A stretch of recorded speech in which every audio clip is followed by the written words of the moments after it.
Cash കയ്യിൽ കിട്ടുന്നുണ്ടോ എന്ന് ചോദിച്ചാൽ ഉണ്ട്. ബട്ട് മാസാവസാനം പലയിടത്തു നിന്നും കടം വാങ്ങേണ്ട അവസ്ഥയാണ്.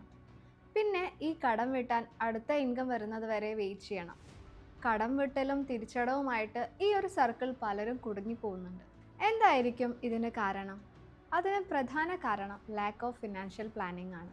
ഇവിടെ പ്രധാനമായിട്ടുള്ളത് നിങ്ങൾ എത്ര ക്യാഷ് ഉണ്ടാക്കുന്നു എന്നുള്ളതല്ല, അതിനെ നിങ്ങൾ നല്ലൊരു ബഡ്ജറ്റിംഗ് പ്ലാൻ യൂട്ടിലൈസ് ചെയ്യുന്നുണ്ടോ എന്നുള്ളതാണ്. സാധാരണ ലൈഫിലും പ്രത്യേകിച്ച് ബിസിനസ് ലൈഫിലും ഈ ബഡ്ജറ്റിംഗ് പ്ലാനിംഗ് എന്ന് പറയുന്നത് വളരെ ക്രൂഷ്യലാണ്. ക്യാഷ് നിങ്ങളെയല്ല, ക്യാഷിനെ നിങ്ങളാണ് കൺട്രോൾ ചെയ്യേണ്ടത്. വരവുകളെയും ചിലവുകളെയും കുറിച്ച് കൃത്യമായിട്ട് ഓരോ മാസവും ഒരു ഡ്രാഫ്റ്റ് ഉണ്ടാക്കണം. ചിലവുകളെ ആവശ്യവും അത്യാവശ്യവുമായിട്ട് കാറ്റഗറൈസ് ചെയ്യാം. അതനുസരിച്ച് ചിലവാക്കുക.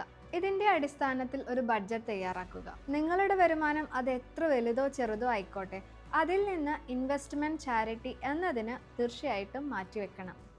മാറുന്ന വരവുകൾക്കും ചിലവുകൾക്കും അനുസരിച്ച് ഈ ബഡ്ജറ്റ് മോണിറ്റർ ചെയ്യാനും അതനുസരിച്ച് അഡ്ജസ്റ്റ് ചെയ്യാനും നമ്മൾക്ക് കഴിയണം. ഈ ഒരു മെത്തേഡ് ഫോളോ ചെയ്യുന്നതിലൂടെ നമുക്ക് ക്യാഷിനെ വളരെ ഈസി ആയിട്ട് മാനേജ് ചെയ്യാനും സേവ് ചെയ്യാനും സാധിക്കും.